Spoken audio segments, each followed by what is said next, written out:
प्यारे बच्चों नमस्कार। मैं जया सिंह, सहायक अध्यापिका केश कुमारी राजकीय बालिका इंटर कॉलेज सुल्तानपुर, आप सभी का इस कक्षा में स्वागत करती हूँ। बच्चों, आज हम क्लास 9th में सामाजिक विज्ञान के अंतर्गत अर्थशास्त्र का पहला अध्याय पढ़ेंगे।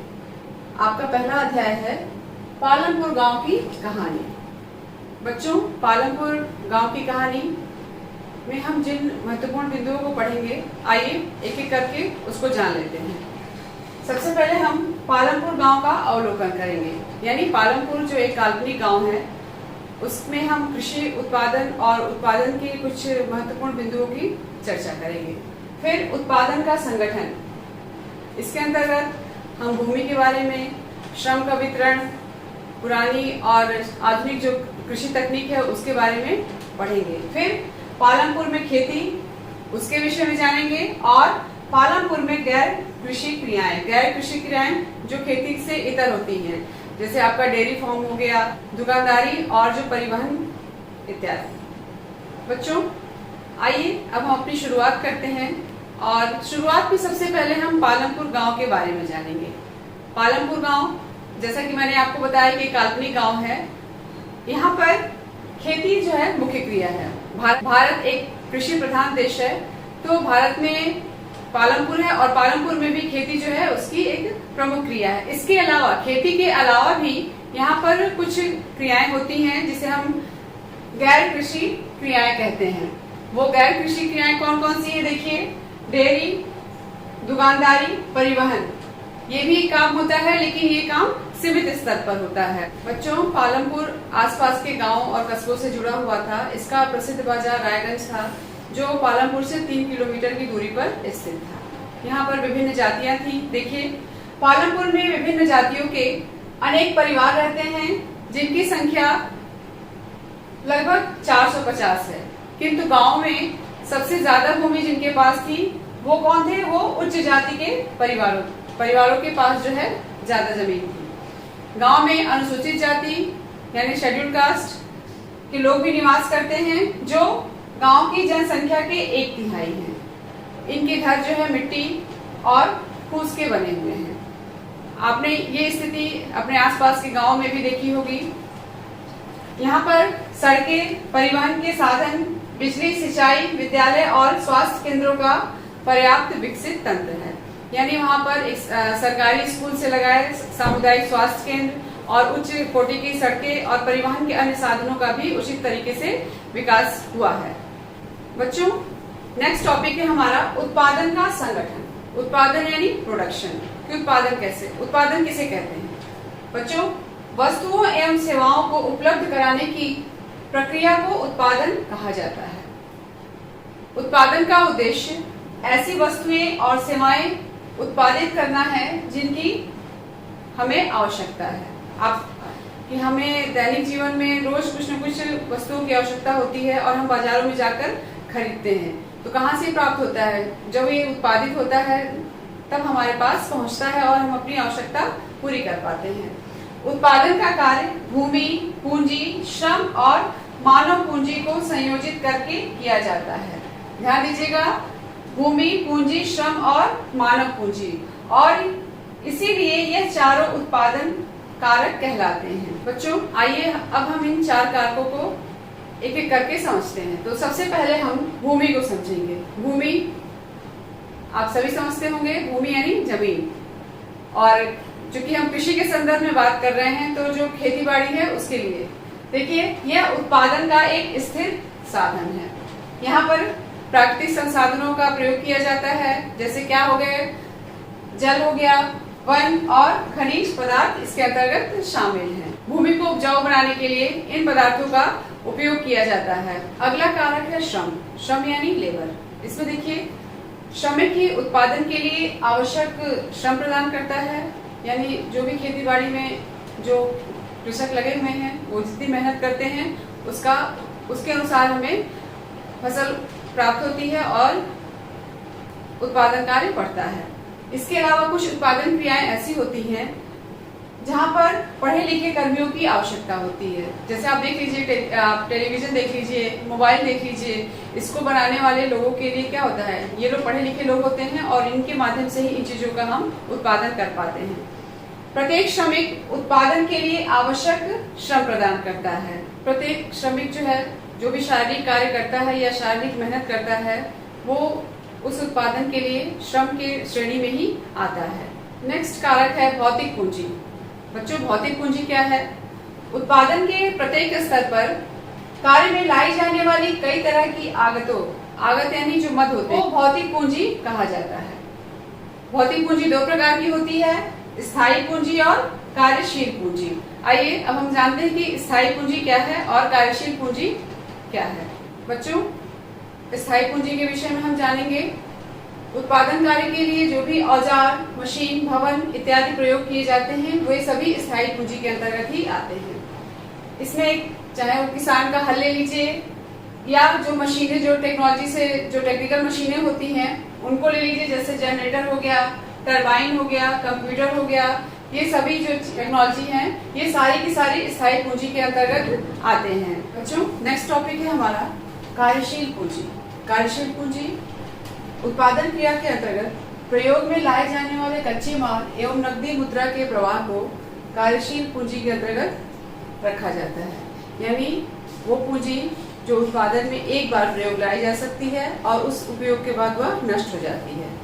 जैसे बुनकर द्वारा प्रयोग किए जाने वाला सूत और कुम्हारों द्वारा प्रयोग में लाई जाने वाली मिट्टी, उत्पादन के दौरान आवश्यक माल खरीदने के लिए भुगतान करने के लिए नकदी मुद्रा या इत्यादि। यानी इसमें जो वस्तुएं प्रयोग में लाई जाती हैं वो सिर्फ एक बार प्रयोग होती हैं, उसके बाद उनका उपयोग खत्म हो जाता है। अगला है मानव पूंजी। बच्चों, मानव पूंजी अन्य तीन पूंजियों जैसे भूमि, श्रम और पूंजी, इन तीनों से श्रेष्ठ है। क्यों? क्योंकि मानव के पास बुद्धि और विवेक है और वो इसके माध्यम से उन तीनों पूंजियों का उपयोग कर सकता है। देखिए, उत्पादन प्रक्रिया में भूमि, श्रम एवं पूंजी को संयोजित कर जिस कारक द्वारा उसे संगठित किया जाता है उसे मानव पूंजी कहते हैं। शिक्षा, स्वास्थ्य एवं प्रशिक्षण के माध्यम से मानव पूंजी का विकास किया जा सकता है। नेक्स्ट टॉपिक है हमारा पालमपुर में खेती। मैंने आपको बताया कि पालमपुर की मुख्य क्रियाविधि कृषि है, तो वहाँ पर कैसे खेती होती है, आइए उसको हम जानते हैं। सबसे पहले इसके अंतर्गत टॉपिक है भूमि। भूमि स्थिर है। क्या होता है? पालमपुर में खेती उत्पादन की प्रमुख क्रिया है। 75% लोग जीविका के लिए खेती पर निर्भर हैं। यानी उस गांव के 75% लोग सिर्फ खेती ही करते हैं। और पालमपुर में वर्ष 1960 से आज तक जुताई के अंतर्गत भूमि क्षेत्र में कोई विस्तार नहीं हुआ है।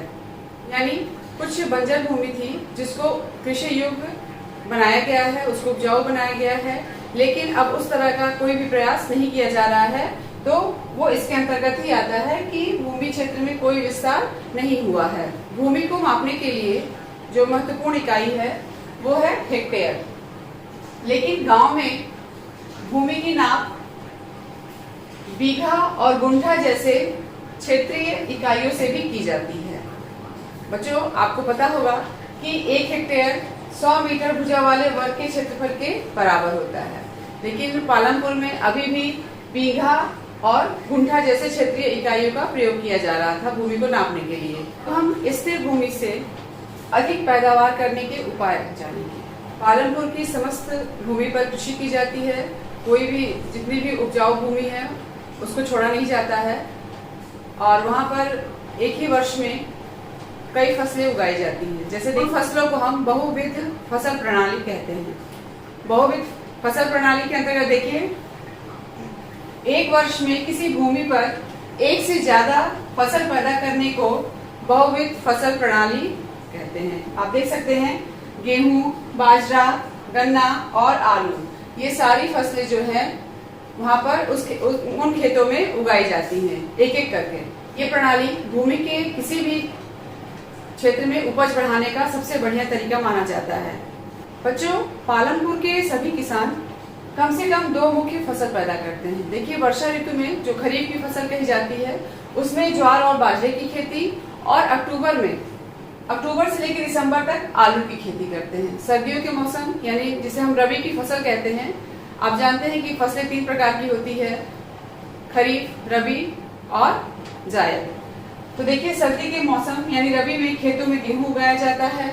उत्पादित गेहूं में से परिवार के खाने के लिए रखकर शेष गेहूं किसान रायगंज की मंडी में बेच देते हैं। मैंने आपको बताया था कि पालमपुर से रायगंज 3 किलोमीटर की दूरी पर स्थित है और वहां पर मंडी है, और जो भी उत्पादन होता है किसान अपने खाने भर का रख के बाकी मंडियों में बेच दिया करते हैं, और उससे उनकी आय भी हो जाती है। भूमि के एक भाग पर गन्ने की भी खेती की जाती है, जिसकी वर्ष में एक बार कटाई की जाती है। गन्ने से गुड़ और चीनी बनता है, तो ये भी इनके लिए काफी फायदे का फसल थी। फसल प्रणाली के सफल होने के कुछ कारण हैं, आइए एक बार उन पे हम गौर करते हैं। पालमपुर गांव में बिजली और सिंचाई की प्रणाली विकसित अवस्था में थी, जिसके कारण पालमपुर के किसान एक वर्ष में 3 अलग अलग फसलें पैदा कर लेते हैं। यानी वहां पर मैंने आपको बताया था शुरुआत में जब पालमपुर का परिचय दिया था और बताया था कि यहाँ पर परिवहन के साधन से लगाया बिजली और नलकूप की भी व्यवस्था है, सरकारी स्कूल और सामुदायिक स्वास्थ्य केंद्र, इन सभी की व्यवस्था थी। कुछ नलकूप सरकार द्वारा लगवाए गए, बाकी किसानों ने अपने नलकूप लगवाने प्रारंभ कर दिए। यानी खुद निजी तौर पर किसानों ने नलकूप लगवाए, और उस नलकूप के लगवाने से क्या हुआ, जिसके कारण वर्ष 1970 के मध्य तक 200 हेक्टेयर के संपूर्ण जुते क्षेत्र की सिंचाई होनी प्रारंभ हो गई। और जब सिंचाई की व्यवस्था हो गई तो धीरे धीरे फसल भी अच्छी होगी और उत्पादन प्रक्रिया में भी वृद्धि हो जाएगी। बच्चों, कृषि के परंपरागत तरीकों को त्याग कर नई टेक्नोलॉजी और उपकरणों का प्रयोग किया गया, और इसी के द्वारा हम इसमें पढ़ेंगे कि अच्छी उपज वाले बीजों का प्रयोग कैसे किया गया, क्योंकि इसकी शुरुआत हुई हरित क्रांति से। हरित क्रांति के जनक अमेरिकी कृषि वैज्ञानिक नॉर्मन बोरलॉग को माना जाता है, लेकिन भारत में श्री एम.एस. स्वामीनाथन को हरित क्रांति का जनक कहा जाता है। बच्चों, हरित क्रांति के कारण क्या परिवर्तन आए, आइए देखते हैं। 1960 के दशक के अंत में हरित क्रांति ने भारतीय किसानों को अधिक उपज वाले बीजों HYV यानी हाई यील्ड वैरायटी सीड्स कहा गया था, हाई यील्ड वैरायटी सीड्स के द्वारा गेहूं और चावल की खेती करने के तरीके सिखाए। और इन बीजों के आने के बाद देखिए क्या क्या परिवर्तन होता है। भारत में पंजाब, हरियाणा और पश्चिमी उत्तर प्रदेश के किसानों ने खेती के आधुनिक तरीकों का सबसे पहले प्रयोग किया। इस टेक्नोलॉजी को यहाँ के किसानों ने सबसे पहले प्रयोग किया, और उस टेक्नोलॉजी के प्रयोग के बाद क्या परिवर्तन आए, आइए देखते हैं। किसानों ने खेती में सिंचाई के लिए नलकूप और HYV high yield variety seeds, रासायनिक उर्वरकों तथा कीटनाशकों का प्रयोग किया, और उन्हें इससे गेहूं की ज्यादा पैदावार प्राप्त हुई। इन सब चीजों का प्रयोग करके उन्होंने अपनी फसल को अधिक से अधिक उपजाया और उन्हें अधिक से अधिक फायदा हुआ। पालमपुर में जब हरित क्रांति आई थी और जब नई टेक्नोलॉजी HYV बीजों का प्रयोग किया गया, तो देखिए क्या परिवर्तन आता है। परंपरागत बीजों से गेहूं की उपज 1300 किलोग्राम प्रति हेक्टेयर थी, जबकि HYV बीजों से 3200 किलोग्राम प्रति हेक्टेयर तक पहुंच गई। यानी कितना परिवर्तन आ गया, कहाँ 1300 किलोग्राम प्रति हेक्टेयर और यहाँ पर 3200 किलोग्राम प्रति हेक्टेयर। आप दोनों का अंतर समझ सकते हैं। यहाँ पर एक चार्ट दिया गया है जिसमें दालों और गेहूं का उत्पादन किया है। देखिए 1965 और 66 जो हरित क्रांति का समय माना जाता है, यहाँ पर क्या था, ये करोड़ टन में है, यानी 10 करोड़ टन था, और गेहूं का भी उत्पादन 10 करोड़ टन था। आप बाकी चार्ट देखते देखते जब 2017-18 में आप आएंगे तो यहाँ पर देख रहे हैं दालों का उत्पादन 24 करोड़ टन हो गया है और गेहूं का उत्पादन 97 करोड़ टन। देख लीजिए कितना परिवर्तन है ये, और इस संख्या में यहाँ और इस संख्या में, यानी इस हरित क्रांति ने कृषि के क्षेत्र में क्रांतिकारी परिवर्तन ले आया था। गेहूं के उत्पादन में बहुत अधिक वृद्धि हुई, जैसा कि आप इस चार्ट में देख रहे हैं कि 2017-18 में स्थिति 97 करोड़ टन थी, और किसानों के पास बाजार में बेचने को अब अधिक मात्रा में गेहूं उपलब्ध था। यानी किसानों को हरित क्रांति के बाद से बहुत ही फायदा हो रहा था, नई टेक्नोलॉजी उन्हें बहुत ही सूट कर रही थी। लेकिन उन रासायनिक उर्वरकों और कीटनाशकों का हमारे कृषि पर क्या प्रभाव पड़ा या हमारे पर्यावरण पर क्या प्रभाव पड़ा, आइए उसको जानेंगे। क्योंकि हमारा अगला टॉपिक है हरित क्रांति का पर्यावरणीय संसाधनों पर प्रभाव। देखिए क्या क्या परिवर्तन आते हैं। वैज्ञानिक रिपोर्टों के अनुसार हरित क्रांति के कारण उर्वरक के अधिक प्रयोग से मिट्टी की उर्वरता कम हो गई। जो भूमि का उपजाऊपन था वो धीरे धीरे कम होने लगा, अत्यधिक उसका प्रयोग होने लगा रासायनिक उर्वरकों और कीटनाशक दवाओं का। फिर रासायनिक उर्वरकों के कारण मृदा की गुणवत्ता में गिरावट और खेती की लागत में वृद्धि हुई है। यहाँ पर देखिए मिट्टी की उर्वरता भी कम हो गई और गुणवत्ता भी कम होती जा रही है, लेकिन किसानों को इससे फायदा ही मिल रहा है क्योंकि उनकी उपज जो है बढ़ रही है, उत्पादन का स्तर बढ़ रहा है। नलकूपों से सिंचाई के कारण भूमि जल के सतत प्रयोग से भूमि जल स्तर कम हो गया है।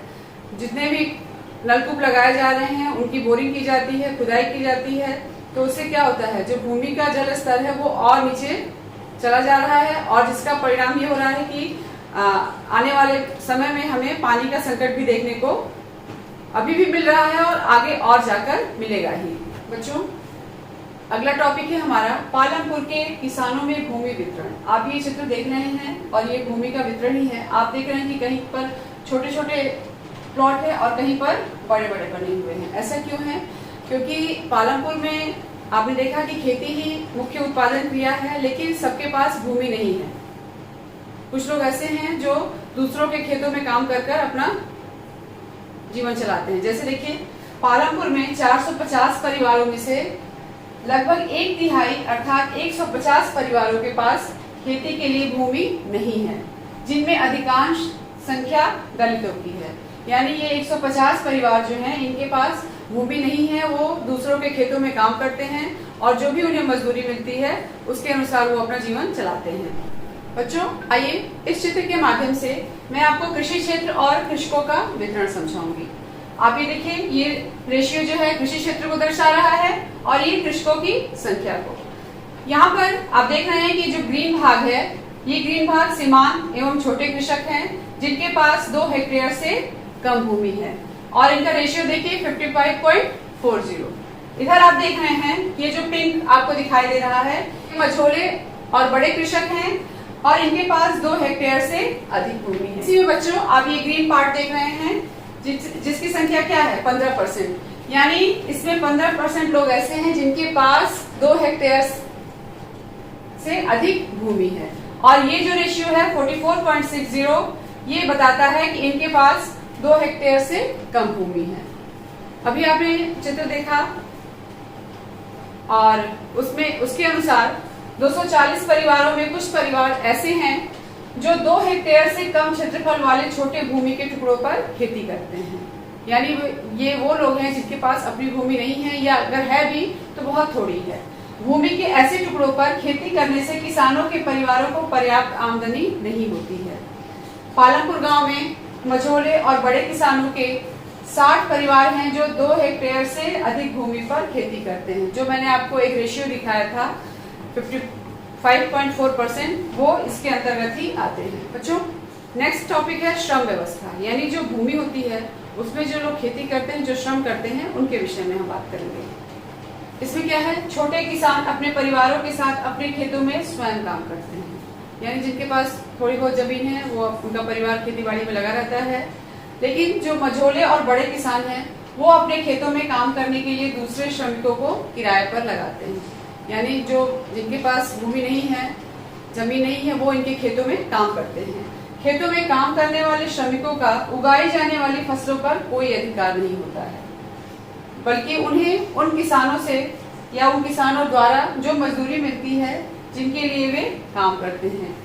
ये बड़े और जो मझोले किसान हैं ये उन श्रमिकों को अपने खेतों में काम देते हैं और उस काम के बदले उन्हें मजदूरी देते हैं, जबकि उन जो उपज होती है जिसके लिए वो श्रम करते हैं, मेहनत करते हैं, उस उपज पर उनका कोई अधिकार नहीं होता है।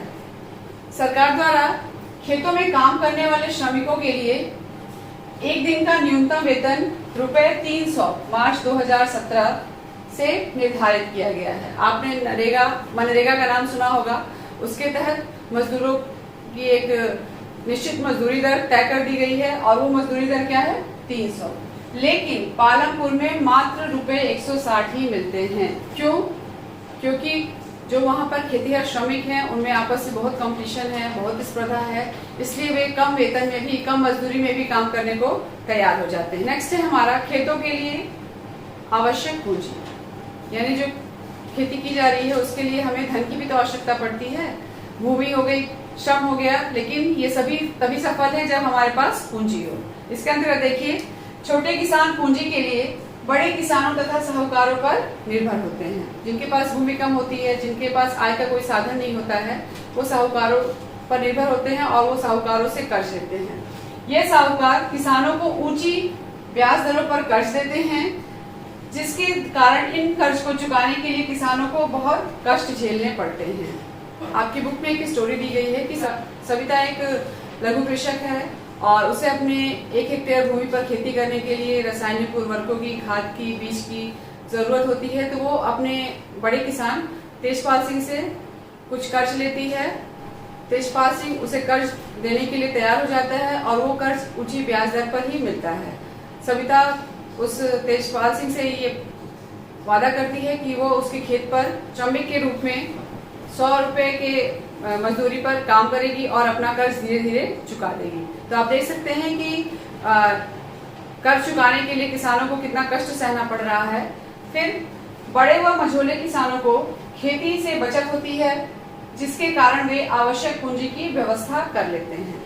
यानी जो भी इनका उत्पादन कार्य होता है और जो भी फसलें होती हैं वो इनको बेच देते हैं और जो पूंजी आती है वो उनका अतिरिक्त इनकम हो जाता है और फिर इस पूंजी को वो छोटे किसानों को कर्ज देने के लिए प्रयोग करते हैं। अगला टॉपिक है हमारा अधिशेष कृषि उत्पादों की बिक्री। इसके अंतर्गत छोटे किसानों के पास बहुत कम अधिशेष गेहूं होता है, यानी इनके पास भूमि बहुत थोड़ी थी, उसके अनुसार ही इनका उत्पादन होता है और उनका उत्पादन कम होता है तथा वे उत्पादन का एक बड़ा भाग अपने परिवार की आवश्यकता के लिए रख लेते हैं। जितना भी उत्पादन होता है उससे जो उनको फसल प्राप्त होती है, जो उपज होती है, उसका एक बहुत बड़ा हिस्सा वो अपने परिवार की आवश्यकता के लिए रख लेते हैं और कभी अगर बच भी गया तब जाकर वो मंडी में बेचते हैं। लेकिन जो बड़े और मझोले किसान होते हैं वो अपनी कमाई का हिस्सा बैंक खाते में जमा करते हैं और छोटे किसानों को कर्ज भी दिया करते हैं, जैसा मैंने अभी आपको सविता की कहानी में बताया। अपनी बचत का उपयोग अगले मौसम की खेती के लिए कार्यशील पूंजी की व्यवस्था करने में भी किया करते हैं। इनके पास जितनी भी बचत होती है वो कार्यशील पूंजी, यानी मैंने आपको बताया कि जो एक बार उपयोग होती है फिर बाद में नष्ट हो जाती है, उसके लिए लोग संचित करते हैं। इस टॉपिक है हमारा पालमपुर में गैर कृषि क्रियाएं, यानी खेती के अतिरिक्त जो काम होते हैं उसको गैर कृषि क्रिया कहा जाता है। और जब आपने देखा कि 75% लोग, 75% लोग कृषि करते हैं, तो बाकी जो 25% लोग हैं वो गैर कृषि क्रियाओं में व्यस्त हैं। देखिए उसके अंतर्गत कौन कौन सी क्रियाएं आती हैं, जैसे डेयरी, अन्य प्रचलित क्रिया। डेयरी आप लोग जानते होंगे कि जहाँ पर दूध का उत्पादन होता है या दूध का बेचा जाता है, खरीदा जाता है। देखिए लोग अपनी भैंसों को कई प्रकार के घास तथा बरसात के दिनों में उगने वाली ज्वार और बाजरा खिलाते हैं। ज्वार और बाजरा, ध्यान रहे, खरीफ की फसल है। भैंसों से प्राप्त दूध को पास के ही एक बड़े गांव रायगंज में भेजते हैं। रायगंज में दूध संग्रहण एवं शीतलन केंद्र है, यानी एक तरीके से जैसे आप लोगों ने कोल्ड स्टोरेज का नाम सुना होगा जिसमें अनाज रखे जाते हैं, वैसे ही दूध को भी स्टोर करने के लिए ऐसे स्टोरेज बनाए जाते हैं और यहीं से दूर दूर के शहरों और कस्बों में भेजा जाता है। रायगंज मैंने बताया पालमपुर के नजदीक है और मंडी के रूप में है। यहाँ पर पालमपुर गांव के लोग अपना जो भी उत्पादन होता था वो लाकर यहाँ पर बेचा करते हैं। अगला टॉपिक है हमारा पालमपुर में लघु स्तरीय विनिर्माण। लघु स्तरीय यानी छोटे स्तर पर जो भी मैन्युफैक्चरिंग की जाती है उसको हम पढ़ेंगे। देखिए पालमपुर गांव में विनिर्माण के कार्य में लगे लोगों की संख्या 50 से भी कम है, यानी ज्यादा वहां पर इस प्रणाली का प्रचलन नहीं है। विनिर्माण कार्य पारिवारिक श्रम की सहायता से घरों या खेतों में किया जाता है। लघु उद्योग जो छोटे छोटे घरों में किए जा सकते हैं, जैसे माचिस बनाना और मोमबत्ती बनाना, इस तरह के छोटे छोटे उद्योग पालमपुर गांव के लोग करते हैं। बच्चों आपकी बुक में इससे संबंधित एक कहानी है और वो कहानी है मिश्री लाल की। मिश्री लाल पहले गन्ना पेरने के लिए बैलों का उपयोग करता था, लेकिन आगे जाकर उसने एक गन्ना पेरने के लिए एक मशीन खरीद ली और ये मशीन बिजली से चलती थी। अब वो क्या करता है कि दूसरे लोगों से भी गन्ना लेकर उसको पेरता है और गुड़ बनाता है, फिर शाहपुर में जाकर मंडी में बेचता है। दूसरी कहानी करीम की है। करीम ने अपने गांव में कंप्यूटर केंद्र खोला है। उसने देखा कि बहुत से बच्चे कंप्यूटर पढ़ने के लिए शहरों में जाते हैं, तो उसने गांव में ही कंप्यूटर केंद्र खोल लिया। गांव की जो कुछ महिलाएं थी, 2 महिलाएं थी जो कंप्यूटर जानती थी, उनको काम पर रख लिया। करीम ने कंप्यूटर खरीदा और अपने घर में ही कंप्यूटर केंद्र खोल दिया, जिससे क्या हुआ कि जो बच्चे शहर की ओर जाते थे कंप्यूटर पढ़ने के लिए, वो उसके पास आने लगे। इससे करीम को बहुत फायदा हुआ और यही लघु स्तरीय विनिर्माण का एक महत्वपूर्ण उदाहरण है जो आपको समझ में आ गया होगा। अगला है पालमपुर के दुकानदार। देखिए, पालमपुर में ज्यादा लोग व्यापार नहीं करते हैं। मैंने आपको बताया कि वहां पर लघु उद्योग भी ज्यादा नहीं थे। जैसे पालमपुर में अधिकांश दुकानदार ऐसे हैं जो शहरों से या शहरों के थोक बाजारों से कई प्रकार की वस्तुएं खरीदते हैं और उन्हें गांव में लाकर बेचते हैं। बच्चों, आपने देखा होगा कि बहुत से गांव के दुकानदार होते हैं जो शहर से सामान ले आते हैं और थोड़ा सा ऊंची दर पर गांव के लोगों को बेचते हैं। वो सामान क्या क्या हो सकते हैं? देखिए, गांव में छोटे जनरल स्टोर में चावल, गेहूं, चाय, तेल, बिस्किट, साबुन, टूथपेस्ट, बैटरी, मोमबत्ती, कॉपियां, पेन, पेंसिल, यहाँ तक कि कपड़े भी मिलते हैं। यानी एक ही दुकान में सारी व्यवस्था है और वो इसके लिए थोक विक्रेता से खरीदकर शहरों से ले आते हैं और गांव में अपने फायदे के अनुसार उन सभी सामानों को बेचते हैं। एक उनका दुकानदारों को भी फायदा होता है और गांव में जो लोग रहते हैं उनको भी आसानी से सामान उपलब्ध हो जाता है। अगला टॉपिक है हमारा परिवहन। तेजी से विकसित होता एक क्षेत्र। इसके अंतर्गत देखिए, पालमपुर और रायगंज के बीच सड़क पर कई प्रकार के वाहन चलते हैं। आपने देखा हो गांव में वाहन मतलब जो भी यातायात के साधन हैं, परिवहन के साधन हैं, उसमें क्या क्या है? रिक्शा वाले, तांगे वाले, जीप, ट्रैक्टर, ट्रक ड्राइवर तथा परंपरागत बैलगाड़ी और दूसरी गाड़ी चलाने वाले परिवहन सेवाओं में कार्यरत लोग भी हैं। ये लोग क्या करते हैं? ये लोग वाहनों द्वारा लोगों तथा वस्तुओं को एक स्थान से दूसरे स्थान पर ले जाते हैं, जिससे इन लोगों को धन प्राप्त होता है। जैसे मान लीजिए रायगंज की मंडी में सामान बेचना है, तो ये लोग जो पालमपुर के लोग हैं इन परिवहन के साधनों का उपयोग करके मंडी तक जाते हैं और अपना सामान बेचकर फायदा कमाते हैं।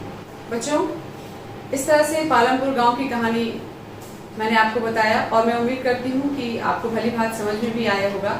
इस अध्याय के अंत में मैं आपको कुछ अभ्यास प्रश्न दे रही हूँ जिन्हें आप अपने नोटबुक में करेंगे। आइए देखते हैं वो प्रश्न कौन कौन से हैं। प्रश्न संख्या 1, पालमपुर गांव की मुख्य क्रिया क्या है? प्रश्न संख्या 2, उत्पादन संबंधी आवश्यकता को पूरी करने की प्रथम आवश्यकता क्या है?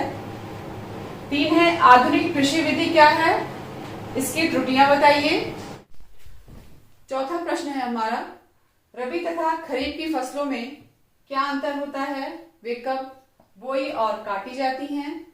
5वां प्रश्न है, कृषि के आधुनिक तरीकों के लिए अधिक पूंजी की आवश्यकता क्यों होती है? बच्चों, ये सभी प्रश्न हैं। आप इन प्रश्नों को अपने नोटबुक में करते जाएंगे। धन्यवाद।